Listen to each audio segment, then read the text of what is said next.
The stagecoach rattled to a halt in front of the dusty main street of Holbrook, Arizona Territory, sending a cloud of amber dust billowing into the warm spring air of 1885. Sarah Nelson gripped her small leather valise tightly as the door swung open, revealing a town that looked far less promising than the flowery descriptions penned in Cornelius Blackburn's letters. She stepped down from the coach, her high-button boots meeting the unpaved road with a soft thud. The journey from Philadelphia had been long and arduous, but the promise of a new life, a prosperous life with a successful rancher, had kept her spirits high. "Madam, this is your stop. Welcome to Holbrook," the driver said, handing down her trunk. Sarah adjusted her bonnet against the harsh afternoon sun. At 22, she had made the boldest decision of her life, answering an advertisement in the matrimonial news. 6 months of correspondence with Cornelius had convinced her that this was her destiny to marry a man she'd never met, who promised her a fine house with servants, sprawling ranch lands, and the security she'd lost when her parents died. "Excuse me," she asked a passing townsman, "could you direct me to the Blackburn Ranch? I'm expected." The man's eyebrows shot up. "Blackburn Ranch," he let out a wheezing laugh. "Ain't no Blackburn Ranch round these parts, miss." A cold sensation spread through Sarah's chest. There must be some mistake. Cornelius Blackburn.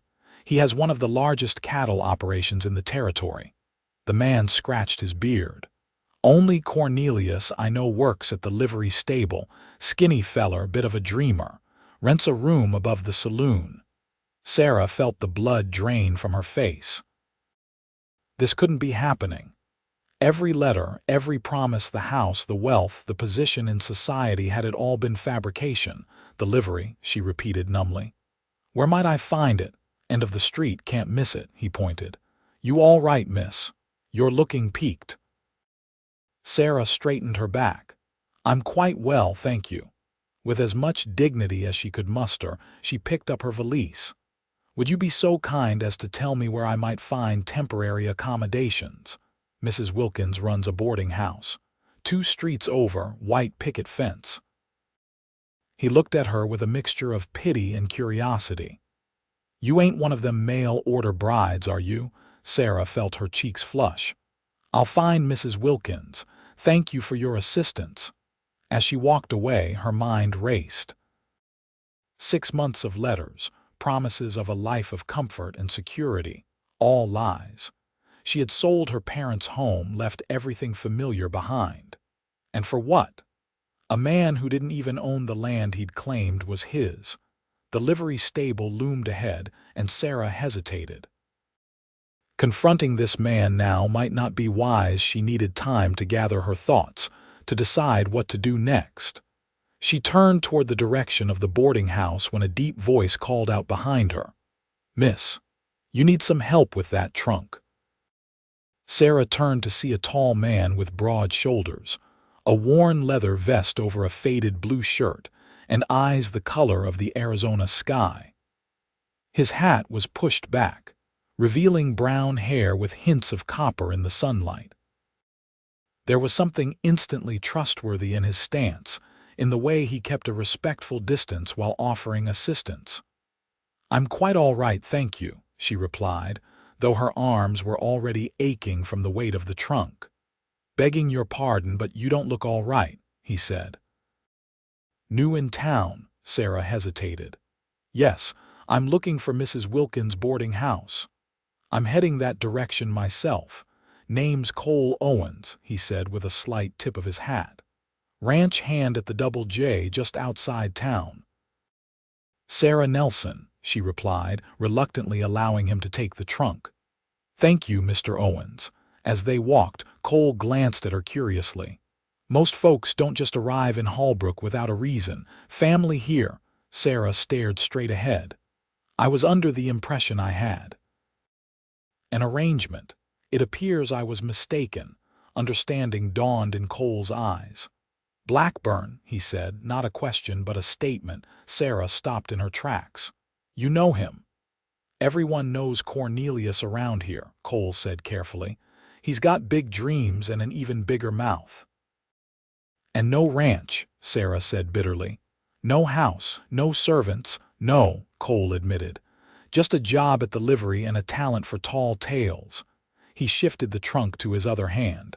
I'm sorry, Miss Nelson, truly.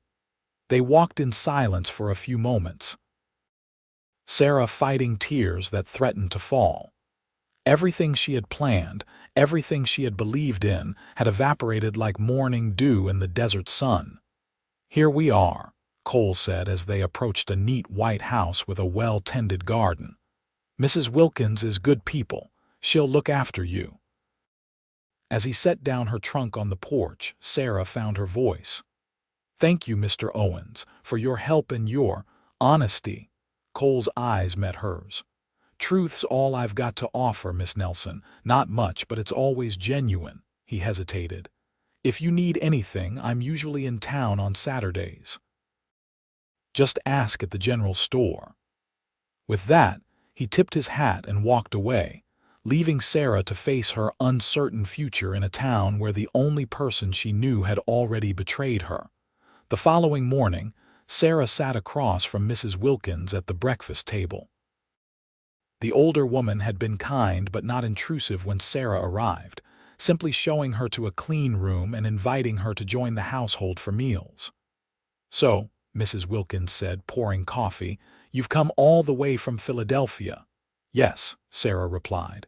It seems rather foolish now, Mrs. Wilkins studied her. Coming west isn't foolish. Trusting Cornelius Blackburn might have been, but you weren't the first and won't be the last. That man could talk a rattlesnake out of its venom. I should have been more cautious, Sarah admitted, but his letters were so convincing. He described every detail of his ranch, his standing in the community. Mrs. Wilkins snorted. The only thing he owns is the clothes on his back, and even those are probably not paid for. I've sold everything, Sarah whispered. My parents' home, most of their belongings. I have some money, but not enough to return east, Mrs. Wilkins finished for her. She patted Sarah's hand. Well, don't you fret just yet. Holbrook may not be Philadelphia, but we've got opportunities for a smart woman. The school teacher's been looking for an assistant, and the general store needs help with their books. Sarah nodded gratefully. I'll inquire about both. I was a teacher's assistant in Philadelphia, and my father taught me bookkeeping. That's the spirit, Mrs. Wilkins said with approval. Now about Cornelius. I intend to confront him, Sarah said, steel entering her voice. Today, Mrs. Wilkins smiled. I'd pay good money to see that. An hour later, Sarah walked purposefully toward the livery stable. She had changed into her simplest dress, not wanting to appear as though she'd dressed up for this confrontation. Her hair was pulled back in a no-nonsense bun, and she carried herself with all the dignity she could muster. The smell of hay and horses grew stronger as she approached. A thin man with an ill-fitting vest was brushing down a bay mare, his back to her. Mr. Blackburn, Sarah called. The man turned and recognition flashed in his eyes, followed quickly by panic. He was younger than she'd expected, perhaps 25, with a weak chin partially hidden by an attempt at a beard. Nothing like the distinguished gentleman he described himself to be. Sarah, my dear, you've arrived, he exclaimed with forced enthusiasm. I mean to say. The ranch hands needed me here today, and there is no ranch, Sarah interrupted coldly. No ranch hands, no house on the hill, no servants, nothing of what you promised in your letters. Cornelius's face fell. Now, Sarah, I can explain. I have plans, you see, big plans. The ranch is. Well, it's more of a future investment at this point, but you lied to me, Sarah said, her voice trembling with anger. You fabricated an entire life, convinced me to sell my home, travel thousands of miles. I was going to tell you, Cornelius protested. Once we were married, once you saw what a hard worker I am, married. Sarah nearly choked on the word. You truly believed I would still marry you after discovering your deception. People do it all the time out here, he said defensively. Everyone stretches the truth a little, a little. Sarah repeated incredulously. Mr. Blackburn, you invented an entire existence. What kind of marriage could possibly be built on such dishonesty? Cornelius stepped toward her, lowering his voice. Look, I didn't mean any harm, I just wanted a chance. A man like me plain, not much to my name. What woman would choose me if I told the whole truth? But I would have made you happy, Sarah. I would have worked day and night to give you everything I promised. For a moment, Sarah almost pitied him. Almost. The problem, Mr. Blackburn, is that I would never know when you were being truthful. Every word would be suspect, every promise questioned. She straightened her shoulders. Our arrangement is terminated. Please do not attempt to contact me again. As she turned to leave, Cornelius called after her. Where will you go? What will you do? Sarah paused. That is no longer any concern of yours. She walked away with her head high, though inside she felt hollow. The realization that she was truly alone in this strange town, with limited funds and no connections, settled over her like a heavy blanket. She had been so certain of her future, and now everything was uncertain. Lost in thought, she didn't notice the figure leaning against the general store until she nearly collided with him. Whoa there, Cole Owens said, steadying her with a gentle hand on her arm. You all right, Miss Nelson? Sarah blinked up at him, momentarily disoriented. Mr. Owens. I'm sorry, I wasn't watching where I was going. His blue eyes studied her face. Just came from seeing Blackburn, I reckon. Is it that obvious? You've got that look people get after dealing with him. Kind of like you've been sold a prize bull and got a stubborn mule instead. Despite everything, Sarah found herself laughing softly. That's remarkably accurate. Cole smiled, and Sarah noticed how it transformed his weathered face, reaching all the way to his eyes. Can I buy you a cup of coffee? The cafe across the street makes a decent brew, and you look like you could use a moment to sit down. Sarah hesitated. Accepting hospitality from another man so soon after Cornelius's betrayal seemed unwise. And yet, Cole Owens had been nothing but honest with her from the start. Thank you, that would be welcome, she finally said. The cafe was quiet at this hour, most of the breakfast crowd gone and the lunch patrons not yet arrived. They took a table by the window and Cole ordered coffee for them both. So, he said once the waitress had left, what happens now? Sarah appreciated his directness. Mrs. Wilkins suggested I inquire about a position at the school or the general store. I need to find work, establish myself here. Cole's eyebrows rose slightly. You're staying in Holbrook. I haven't much choice, Sarah admitted. My funds are limited, and I've nothing to return to in Philadelphia. That takes courage, Cole said with genuine admiration. Most women in your situation would be on the next stage east. Perhaps that would be wiser. No, Cole said firmly. Running away is rarely the answer. Facing things head-on, that's brave. Their coffee arrived and Sarah wrapped her hands around the warm cup. May I ask you something, Mr. Owens? Cole, please. And yes, ask away. Why are you being so kind to me? You don't know me. Cole considered this as he added sugar to his coffee. I know what it's like to be new somewhere alone. When I first came to Arizona, I didn't know a soul, made some mistakes, trusted the wrong people. He shrugged. Besides, I've watched Cornelius Blackburn spin his tales for years. You're not the first woman he's tried to impress with his imaginary empire. There were others, Sarah asked, shocked. None that traveled as far as you, Cole assured her. Most were local girls who knew better, or women from nearby towns who figured out the truth before things went too far. He paused. You're different, though. There's a determination in you that's rare. Sarah felt a warmth spread through her that had nothing to do with the coffee.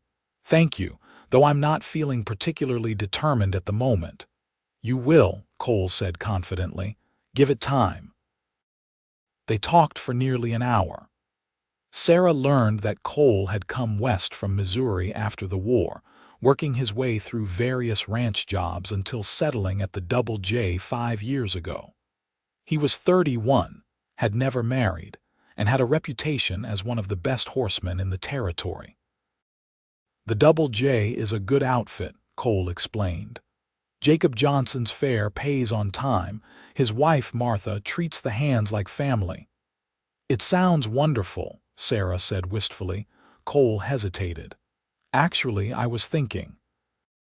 Martha's been complaining about needing help with the house and the accounts. She's expecting their 4th child, and things are getting to be too much for her. Sarah sat up straighter. Are you suggesting? I could speak to them, Cole offered. See if they might have a position for you. Room and board plus wages. It's not Philadelphia society, but it's honest work. I would be most grateful, Sarah said, hardly daring to hope. Truly, Mr. O'Cole. He smiled again, that transformative smile that crinkled the corners of his eyes. I'll ride out there today, talk to them. No promises, but Martha's been desperate for help. As they left the cafe, Sarah felt a small spark of hope ignite within her. Perhaps Holbrook would offer her a new beginning after all, one built on truth rather than lies.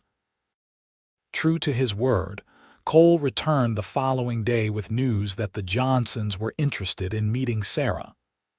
They can send a wagon for you tomorrow morning if that suits, he told her as they stood on Mrs. Wilkins' porch.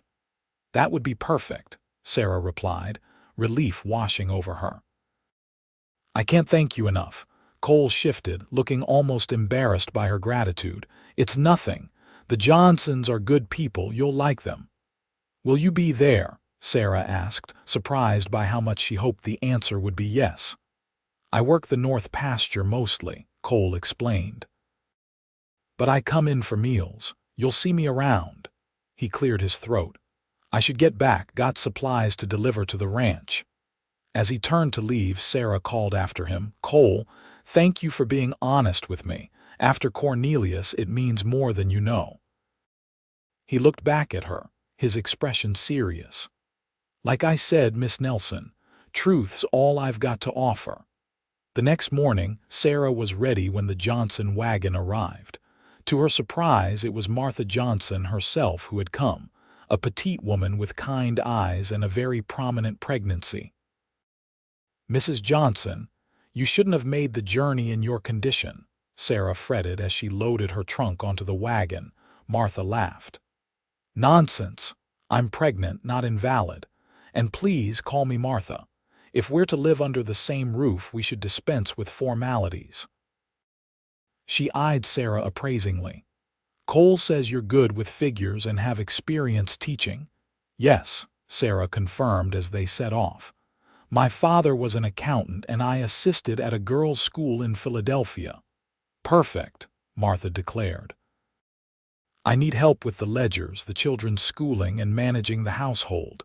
It's grown beyond what I can handle alone, especially now. She patted her rounded belly.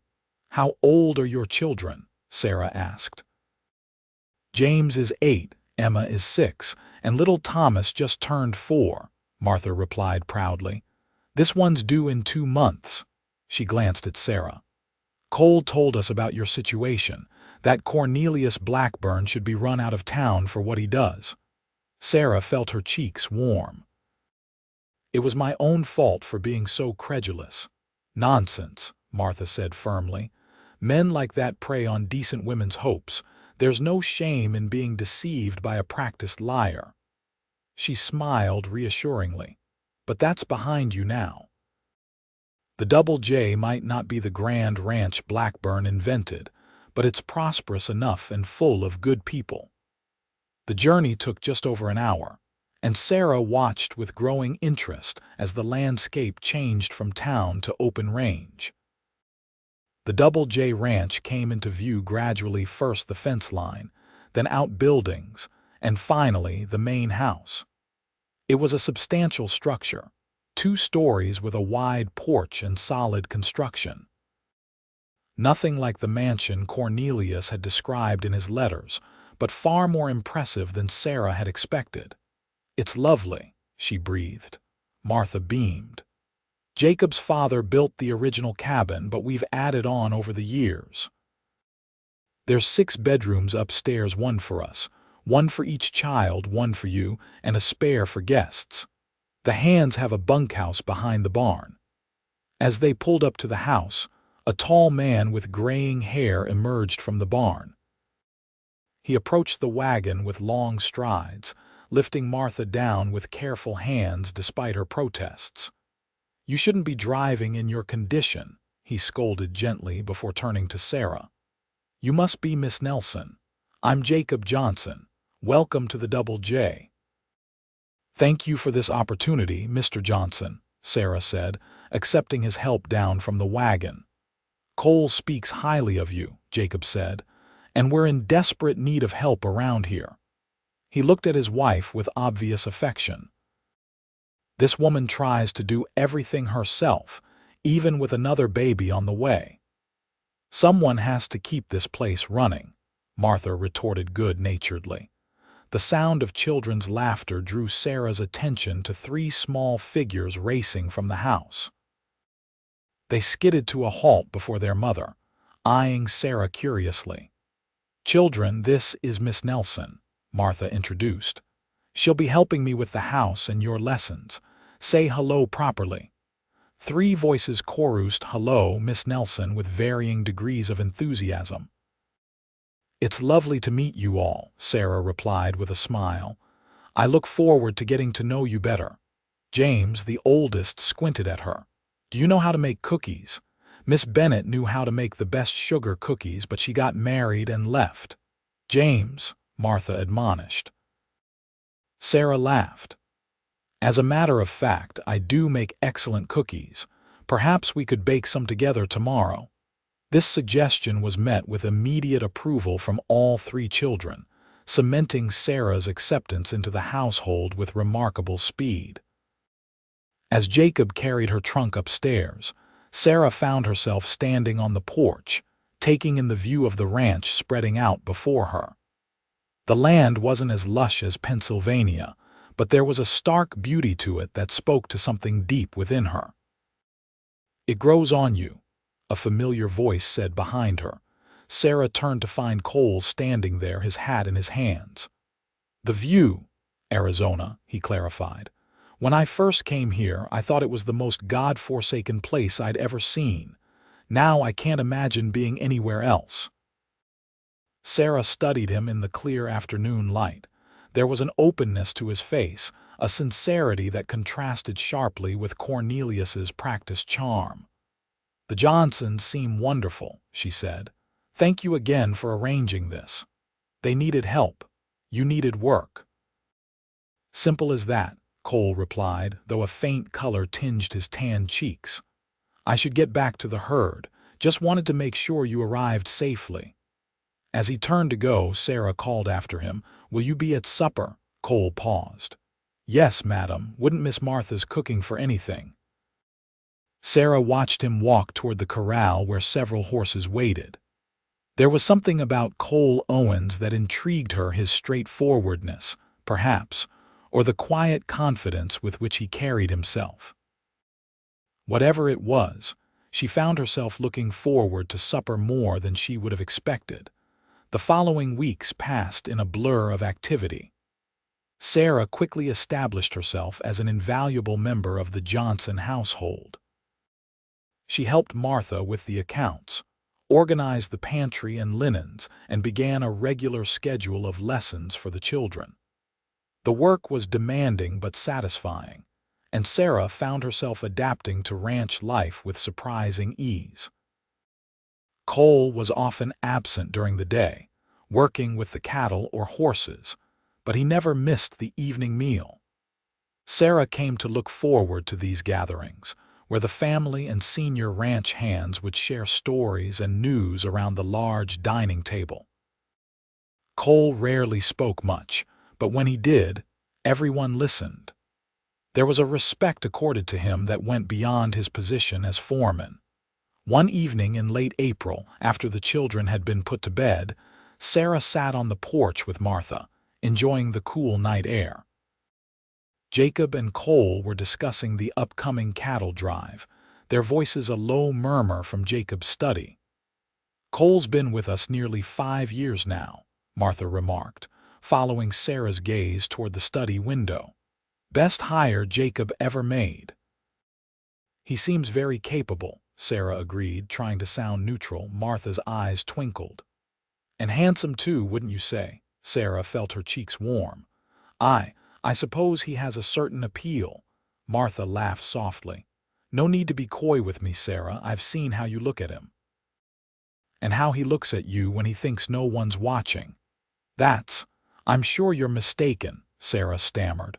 "We're merely acquaintances."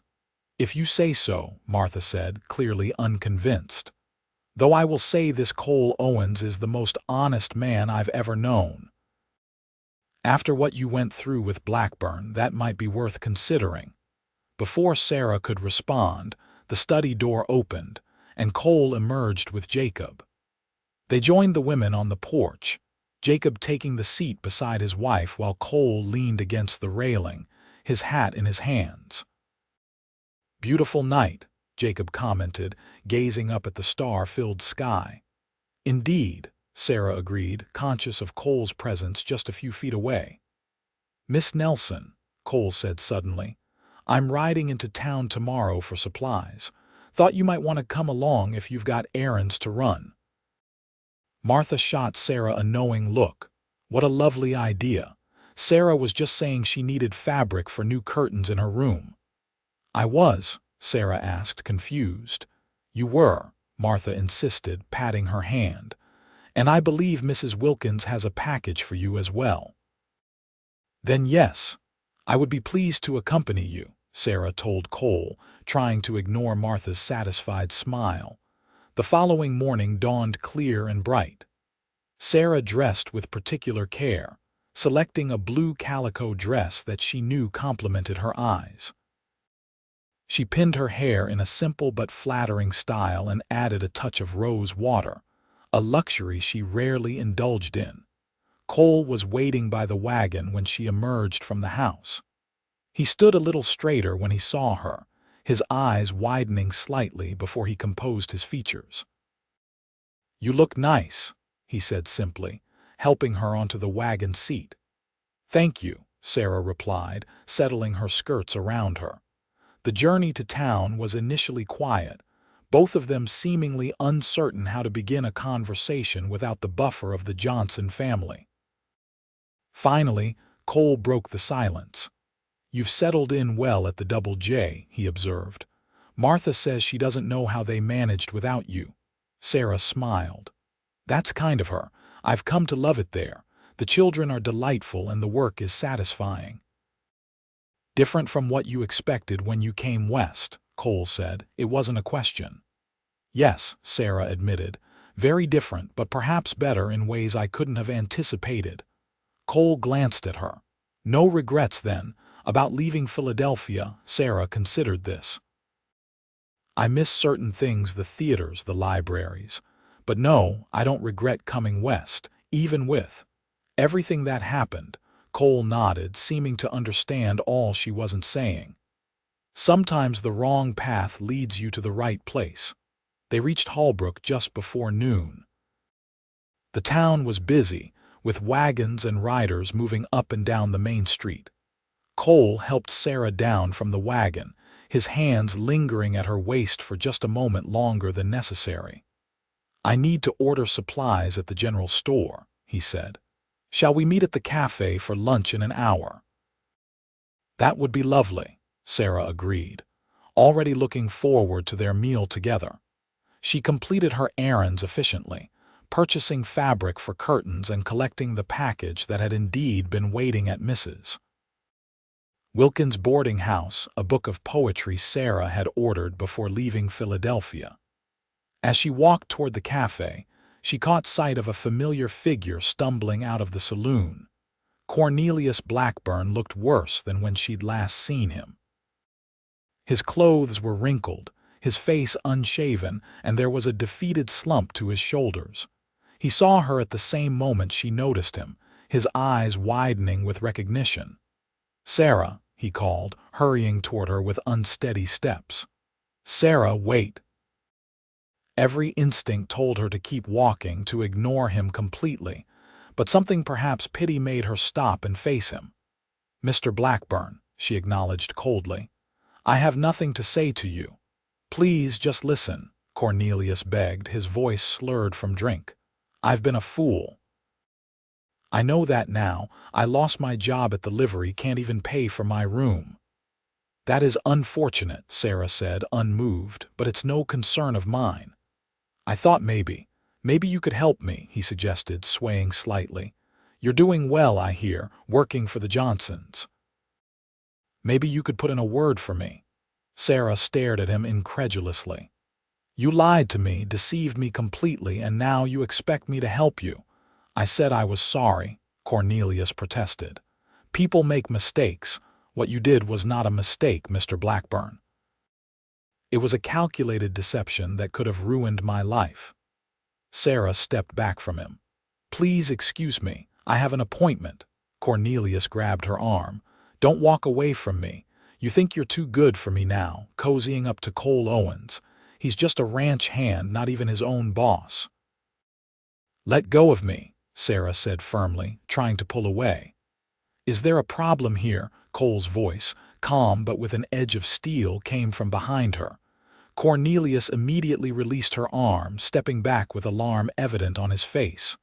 "No problem," he muttered. "Just having a friendly chat with my fiancé." "Ex-fiancé," Sarah corrected sharply, "and there was never actually an engagement, as you well know." Cole moved to stand beside Sarah, his presence solid and reassuring. "Miss Nelson and I have lunch plans, Blackburn. I suggest you move along." Cornelius's face darkened with resentment. "Sure, take her to lunch. She likes men with money and property now, learned her lesson about dreamers like me." "That's not true," Sarah protested, stung by the accusation. "I never cared about your supposed wealth. I cared that you lied to me about everything." "Blackburn," Cole said, his voice dangerously quiet, "I won't tell you again. Move on." For a moment it seemed Cornelius might argue further, but something in Cole's expression changed his mind. He backed away, muttering under his breath, and disappeared into the crowded street. Sarah released a shaky breath. "Thank you," he was becoming insistent. Cole's eyes were concerned as they searched her face. "Are you all right?" "Yes," she assured him. "Just a bit rattled." "I hadn't expected to see him." "He's been drinking heavily since you arrived," Cole explained as they walked toward the cafe. "Lost his job, as he said. Most folks avoid him now." "I should feel vindicated," Sarah mused, "but I only feel sad for him. He created such elaborate fantasies that he began to believe them himself." Cole held the cafe door for her. "That's the difference between you and Blackburn. You see the world as it is, accept it, and move forward. He can only see what he wishes were true." Their lunch was pleasant despite the encounter with Cornelius. Cole told stories of his early days in Arizona, making Sarah laugh with tales of his misadventures. She, in turn, shared memories of Philadelphia, describing the bustling city streets and elegant homes. "I can't imagine it," Cole admitted. "All those people, all that noise." "It has its charms," Sarah said, "but there's something about the open space here that's freeing." Cole studied her. "You surprise me, Miss Nelson. Most Eastern women find Arizona territory primitive and harsh." "Please call me Sarah," she said impulsively. "And yes, it is harsh in some ways, but there's an honesty to it. The land doesn't pretend to be anything other than what it is." Cole smiled, that transformative smile that reached his eyes. Sarah, then, and you're right about the land. It demands truth from those who want to survive here. As they drove back to the Double J later that afternoon, Sarah found herself acutely aware of Cole beside her, the breadth of his shoulders, the strength in his hands as he guided the horses, the profile of his face against the endless blue sky. "Cole," she said quietly, "may I ask you something personal?" "Of course. Why haven't you ever married? You must have had opportunities." He was silent for so long that Sarah feared she had offended him. Finally, he spoke. "I came close once. Her name was Rebecca. We were young back in Missouri." "What happened?" Sarah asked gently. "The war," Cole answered simply. "I joined the Union Army. By the time I came back, she'd married my cousin." His hands tightened on the reins. "After that, I headed west. Never met anyone who made me want to settle down." "I'm sorry," Sarah said, instinctively reaching over to touch his arm. Cole glanced down at her hand, then back to the road. "It was a long time ago, and there must have been suitors in Philadelphia." "A few," Sarah admitted. "None that I could imagine spending my life with. When my parents died, I was suddenly alone, responsible for everything. The advertisement from Cornelius seemed like providence." She laughed softly. "How naive that sounds now." "Not naive," Cole corrected. "Hopeful, there's a difference." They reached the crest of a small hill, and the Double J spread out before them, golden in the late afternoon light. Cole stopped the wagon, letting the horses rest for a moment. "I come up here sometimes," he said, "when I need to remember why I stayed in Arizona. There's something about seeing it all laid out like this, knowing what we've built, what we've accomplished." "It's beautiful," Sarah agreed, struck by the emotion in his voice. Cole turned to her then, his eyes serious. "Sarah, I'm not a man of property like Blackburn pretended to be. I don't own land or cattle. I work for my living and probably always will." "I know that," Sarah said, puzzled by his suddenly solemn tone. "What I'm trying to say is—" He took a deep breath. "I may not have much to offer, but what I have is real. No lies, no pretense." Sarah's heart began to beat faster. "Cole, what are you saying?" "I'm saying that I find myself thinking about you, more than I should, perhaps." His eyes held hers steadily. "I'm not asking for anything. It's too soon, I know that. But I wanted you to know that if you're ready to trust someone again, I'd like to call on you. Properly." Sarah felt a warmth bloom in her chest, spreading outward until her entire body seemed suffused with it. "I would like that very much," she whispered. Cole's smile was like sunrise breaking over the mountains. He didn't say anything more, didn't try to touch her or make grand declarations. He simply nodded, picked up the reins, and guided the wagon down toward home. Summer arrived in Arizona with relentless heat and cloudless skies. Sarah adapted to the rhythm of ranch life, rising early before the worst of the day's warmth, resting during the hottest hours, and enjoying the relative cool of the evenings on the porch. The children thrived under her tutelage, and Martha relied on her more and more as her pregnancy advanced. True to his word, Cole began calling on Sarah formally. On Sunday afternoons, his one day off, he would appear at the main house freshly shaven, wearing his best shirt, to invite Sarah for a walk or a ride around the property. These outings became the highlight of her week, opportunities to talk freely without the bustle of ranch life around them. On a particularly warm Sunday in June, they rode to a small creek that ran through the northwestern corner of Johnson land. The cottonwood trees provided blessed shade, and they spread a blanket by the water's edge, sharing a picnic lunch that Sarah had prepared. "Martha's time is drawing near," Sarah remarked as they sat watching the water flow past. "She can barely move around the house now." "Jacob's worried," Cole admitted. "The doctor's been called away to Fort Apache if the baby comes early." "I've assisted at births before," Sarah assured him. "And Mrs. Parker from the neighboring ranch is an experienced midwife. Martha will be fine." Cole nodded, seeming reassured. He leaned back against a tree trunk, studying her with open admiration. "You've changed since you arrived." "Have I?" Sarah asked, smoothing her skirts. "You're more confident, more at peace, I think." Sarah considered this. "I suppose I am. I've found purpose here, work that matters. And—" She hesitated. "And people who matter." Cole reached for her hand, his calloused fingers entwining with hers. "You matter to me, Sarah, more than I can say." The simple declaration, spoken plainly without embellishment, moved her more deeply than all of Cornelius's flowery prose ever had. Sarah squeezed his hand, words momentarily beyond her. "I know it's only been a few months," Cole continued, "and after what happened with Blackburn, you have every reason to be cautious. But I want you to know my intentions. I care for you deeply. I hope that one day, when you're ready, you might consider a future with me." Sarah looked into his earnest blue eyes, seeing nothing but honesty there. "Cole," she said softly, "I think I'm falling in love with you." The smile that spread across his face was like nothing she'd seen before, pure joy mingled with disbelief. "Sarah," he whispered, moving closer to her on the blanket. "May I kiss you?" She nodded, her heart hammering in her chest. Cole's hand came up to gently cup her cheek as he leaned forward, his lips meeting hers in a kiss that was both tender and restrained, as though he feared she might break or disappear altogether. When they parted, Sarah felt as though something fundamental had shifted within her.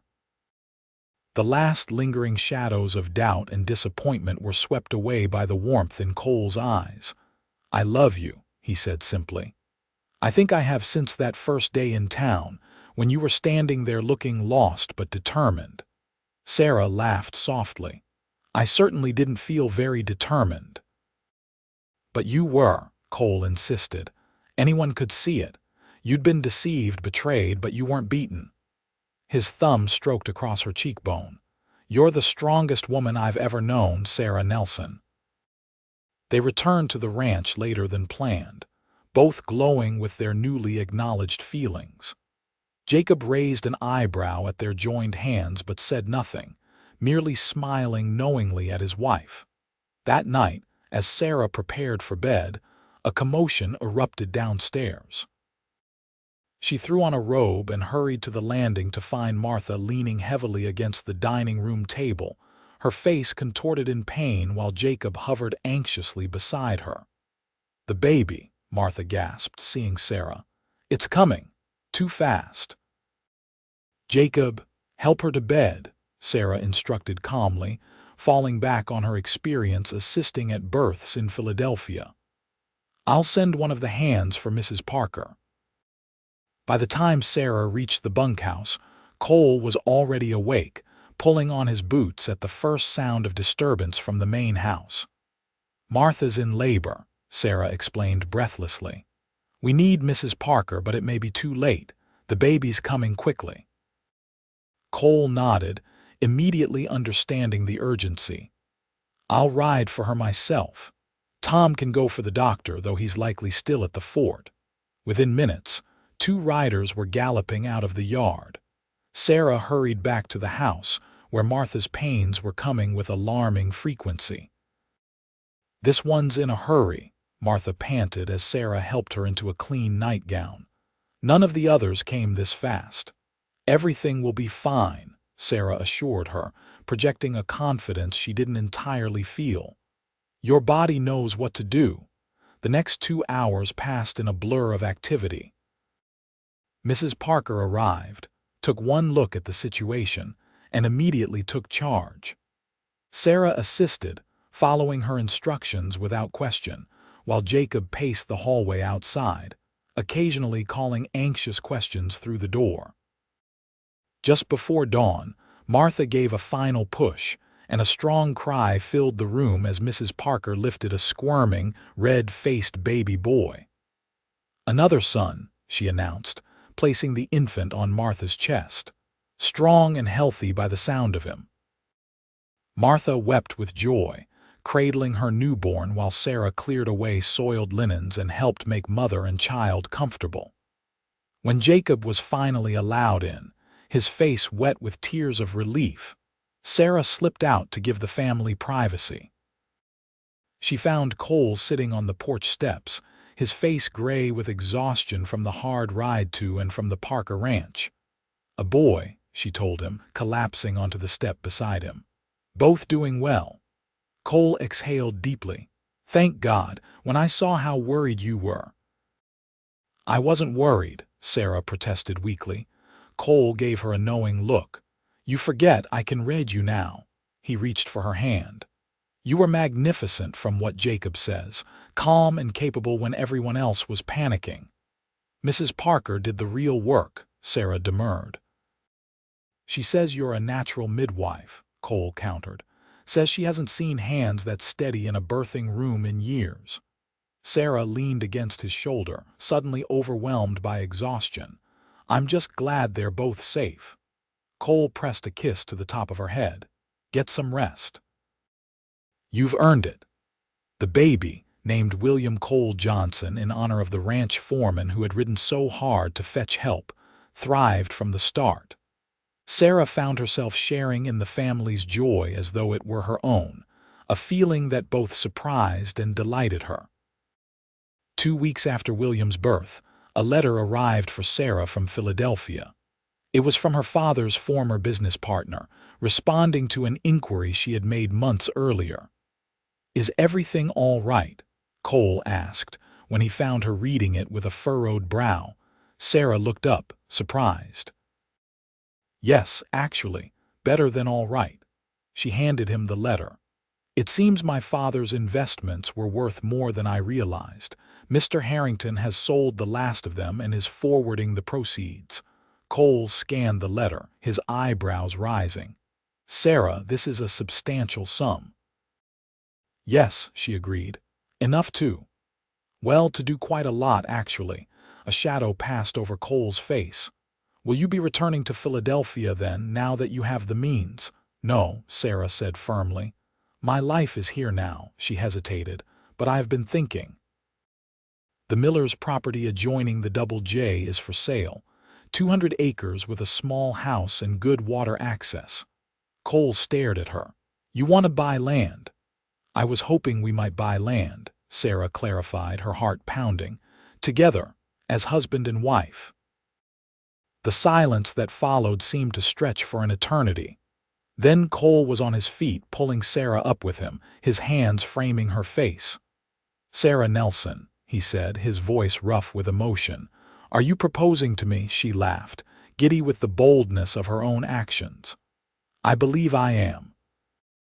"Is that terribly forward of me?" "Yes," Cole said, grinning, "and I love you for it." His expression sobered. "But I don't want your money, Sarah. I want to provide for you, not the other way around." "It would be our money," Sarah insisted. "Our land, our future, together." She laid her hand against his chest, feeling the strong beat of his heart. "I came west believing in false promises, Cole. But what I found instead was something true: you, the Johnsons, this life. I want to build on that truth." Cole searched her face, then slowly nodded. "On one condition," he said. "I still get to do this properly."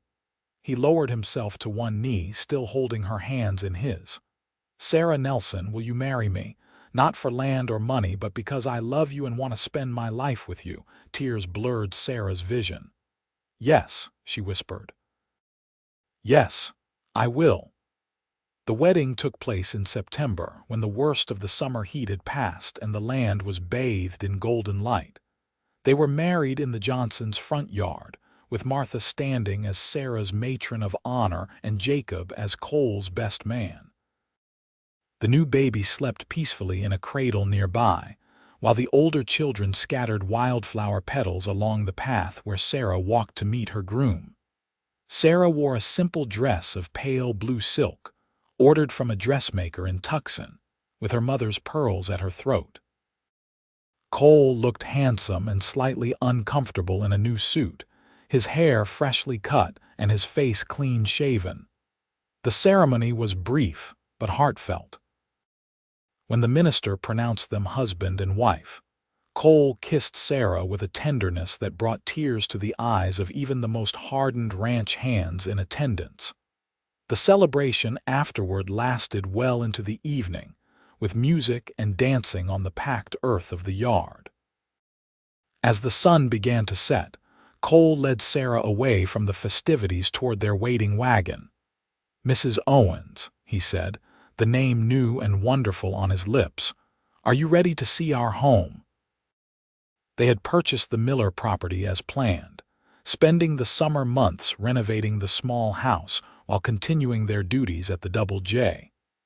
Jacob had insisted they take a full week away from the ranch for their honeymoon, before returning to help with the fall roundup.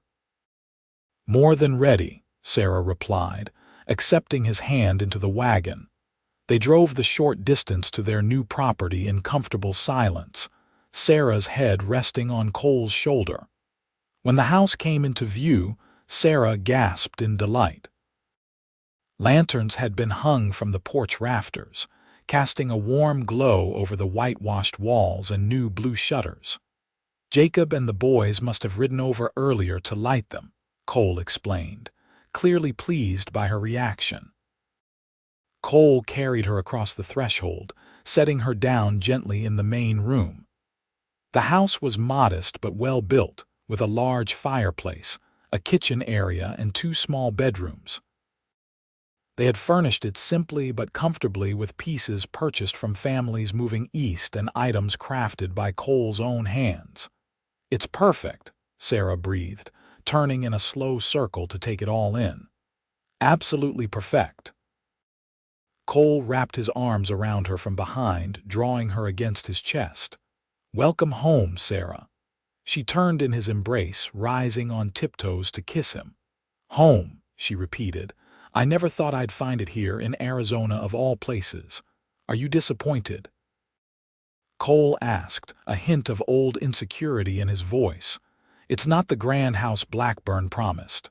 "No," Sarah said firmly. "It's better. It's real." She laid her hand against his cheek. "You never promised me anything you couldn't deliver, Cole. That's worth more than all the mansions in the world." Later, as they lay in their new bed, the cool night air drifting through the open window, Sarah reflected on the strange twists of fate that had brought her to this moment. Had Cornelius Blackburn not deceived her, had she not traveled west on false pretenses, she might never have found this life, this love that now filled her heart to overflowing. "What are you thinking about?" Cole murmured against her hair, his arms secure around her. "About truth," Sarah answered. "And how sometimes the greatest gifts come disguised as disappointments." Cole's chest rumbled with quiet laughter. "That's a mighty philosophical thought for our wedding night." Sarah smiled, nestling closer to him. "I'm just grateful, that's all. For you, for this place, for everything that led me here." "Even Blackburn?" Cole asked, sounding surprised. "Even him," Sarah confirmed. "Though I hope he's found his way to a more honest life."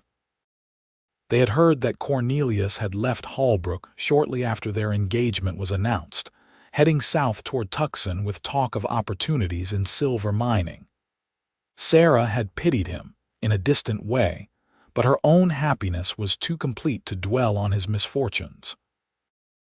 "You have the kindest heart," Cole said, pressing a kiss to her temple. "It's one of the many reasons I love you." "And you," Sarah replied, turning to face him in the darkness, "have the most honest soul. It's why I trusted you when I thought I could never trust again." In the years that followed, the Owens ranch prospered. Cole's knowledge of horses and cattle, combined with Sarah's head for business, made their operation successful beyond their initial hopes. They added to their land holdings, built a larger house as their family grew, and became respected members of the community. When their first child was born, a son they named James Thomas Owens, Sarah often thought of that day. She'd stepped down from the stagecoach in Holbrook, heartbroken and betrayed, never imagining the happiness that awaited her. By the time their daughter Elizabeth arrived 2 years later, followed by twins Robert and Margaret 3 years after that, the memory of Cornelius Blackburn's deception had faded to little more than a footnote in her life story. On their 10th wedding anniversary, Cole surprised Sarah with a small silver locket. Inside was a tiny portrait of their family, painted by an artist passing through Holbrook the previous spring. "It's beautiful," Sarah gasped, touching the delicate engraving on the surface. "Turn it over," Cole urged. On the back, a single word was engraved: truth. Sarah looked up at him, her eyes shining with tears. "After all these years, you still remember." Cole's smile was tender as he fastened the chain around her neck. "I remember everything about us, Sarah. Every promise made, every promise kept." He drew her close. "And I'll keep remembering and promising for all the years to come." As they stood together on the porch of the home they had built, watching their children play in the yard while the Arizona sun painted the land in gold and crimson, Sarah knew that she had found something far greater than what she had originally sought, not a life built on empty promises and gilded dreams, but one founded on honesty, hard work, and a love as vast and enduring as the western sky above them. In the end, the mail-order bride who had traveled west on a lie had found her truest self in the arms of a man who had never offered her anything but truth, and that had made all the difference.